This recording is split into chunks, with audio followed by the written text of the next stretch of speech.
The expectation effect.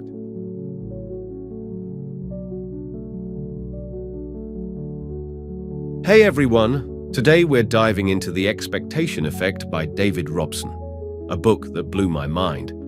The core idea is this: our brains are prediction machines, and what we expect often becomes our reality.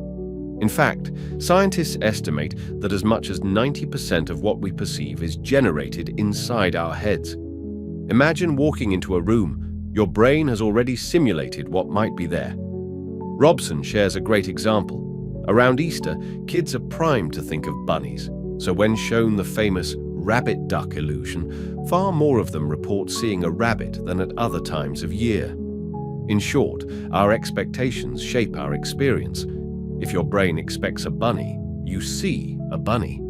This sets the stage for the book's big message.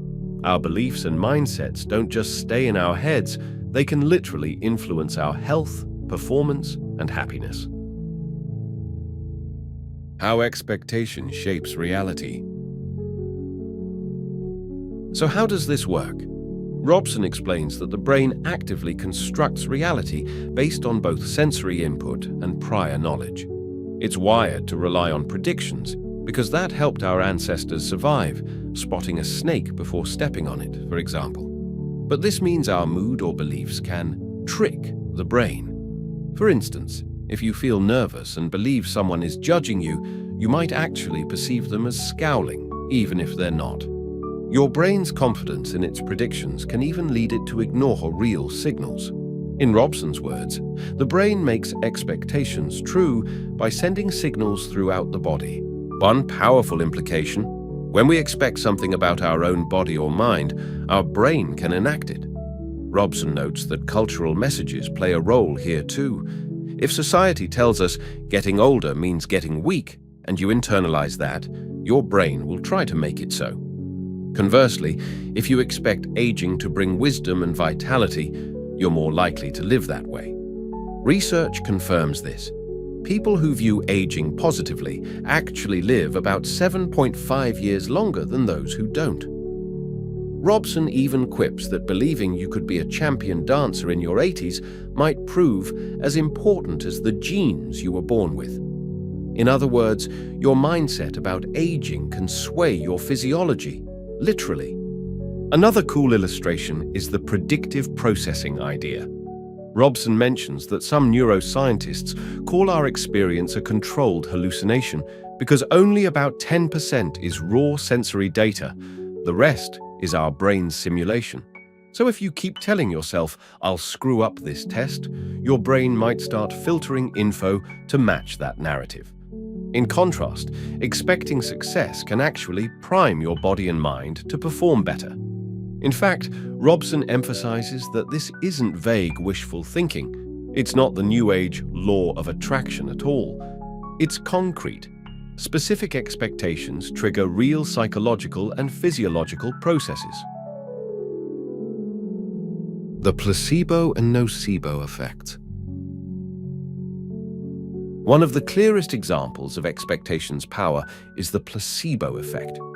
We've all heard that sugar pills can make you feel better just because you believe in them. Robson digs into this with fascinating detail. For instance, when patients think they're getting an analgesic, their brains can release endogenous opioids, giving genuine pain relief. He even cites studies where open-label placebos, patients know they're taking a dummy pill, still produce benefits. Crazy, right? In one trial, chronic back pain sufferers were given a jar of plainly labeled placebo pills and an explanation of how expecting to feel better can help. Within days, their pain dropped about 30%, a clinically significant improvement, and impressively, they were still doing better 5 years later compared to people who got no placebo at all. And get this, the expectation of healing can be self-reinforcing. There's even evidence that as word of the placebo effect spreads, it actually gets stronger. One reviewer quips that the placebo effect itself has a placebo effect. Expect your expectations to change your life, and they will. Robson notes, this is great news for medical ethics. Maybe doctors wouldn't always have to lie to help patients. But of course, there's a dark side, the nocebo effect. That's when negative expectations cause worse outcomes. A simple example: ever had a nurse say, "This might sting a bit before a shot"? Robson points out that this warning, meant to prepare us, actually makes the pain more likely. It's almost like talking yourself into discomfort, and it can get very serious. Expectations of illness can literally produce symptoms. Robson describes wild cases like a TV show in Portugal that convinced viewers their throats were closed. Many actually developed breathing problems right in front of the TV. In the book, he explains these as psychogenic illness outbreaks. So yes, thinking you're going to catch something or be hurt can sometimes bring it about. As Robson warns, we've even turned modern life's negativity into a potent nocebo by demonizing normal feelings like stress. Mindset and reframing. The cool part is that Robson isn't just pointing out problems, he's showing how to flip them. It's about reframing. For example, we usually treat stress as bad, but when you're nervous, your heart races and you get an adrenaline boost. That actually makes your brain sharper. Robson describes a study where students were taught to reinterpret test anxiety as excitement. Suddenly, the racing heart was seen as the body helping them think, not a sign of doom. The result? Their test scores went up. In his words, reappraising stress as energizing increases your creativity under pressure. Basically, if you tell yourself, "This is just adrenaline helping me," you perform better than if you panic, "I'm gonna fail." This idea extends to workouts too. He reports a study where people got fake genetic test feedback about their fitness gene. Those told they had the good version of the gene found running much easier and had more stamina than those told they had the bad version, even though the test results were actually random. Amazingly, the researchers found expectations proved more influential than the gene itself. So believing "I'm fit" can literally let your lungs and muscles work more efficiently. Even everyday exertion can be reframed. If you think, "This pain means I'm getting stronger," you're more likely to keep going than if you say, "This is just torture, I quit." Robson notes that simply educating people that stress hormones can be help them recover from pressure much faster afterward. Our mindsets about food work similarly. Robson explains that diets often fail because they create a scarcity mindset. If you obsess over calories, your brain feels it's starved of energy, so hunger hormones, like ghrelin, shoot up. You end up craving more or eating more when you finally give in. Instead, he suggests cultivating an indulgent attitude. Focus on savoring flavors, textures, and satisfaction. Yes, enjoy your food mindfully. Research he cites shows that this approach can actually help you eat less overall. As he notes, when we're on a diet, we often ignore every element of what we're eating apart from the calorie count, missing out on satisfaction. You're telling your brain you're really depleted, which backfires. In practice, enjoying your meal's taste and feeling satisfied signals to your body that you're not starving, and hunger diminishes. The book even lists things like, if you expect food to have fewer calories, your body will boost hunger hormone levels after eating. In other words, expecting scarcity keeps you wanting more. Performance in everyday life.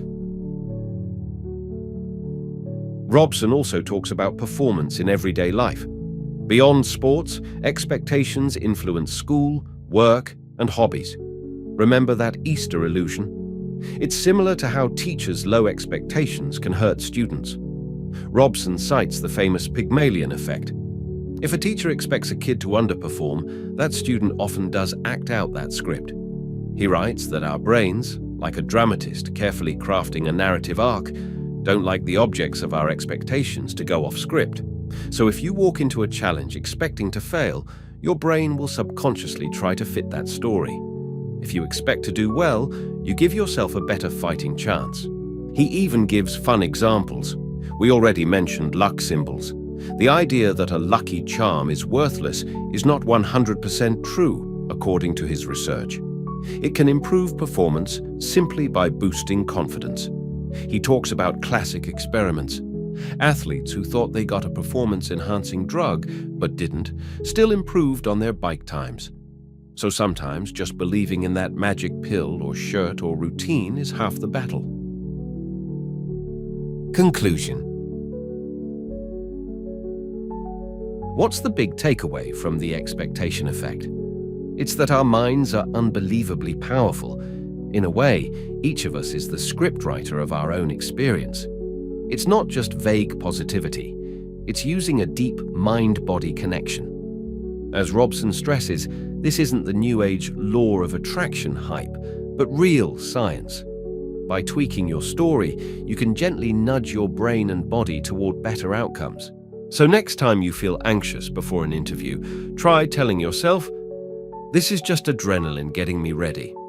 Next time you see someone in pain, watch how your own body reacts. Empathy isn't just metaphorical. And next time you find yourself thinking, "I can't do this," pause and question it. Your expectations really can change the outcome. As one reviewer put it, expect your expectations to change your life, and they will. The final message: keep an open, expectant mind.